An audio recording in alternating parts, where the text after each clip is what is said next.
বিশ্বে যা কিছু মহান সৃষ্টি চিরকল্যাণকর, অর্ধেক তার করিয়াছে নারী, অর্ধেক তার নর।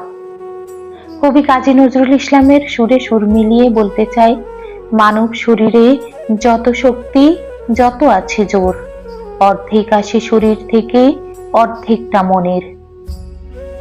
এই পৃথিবীটাকে বসবাসের উপযোগী করেছেন মহান আল্লাহ তাআলা। এখানে মানুষ ও বিভিন্ন জীবজন্তু তার প্রয়োজনীয় সকল উপকরণ পেয়ে থাকে।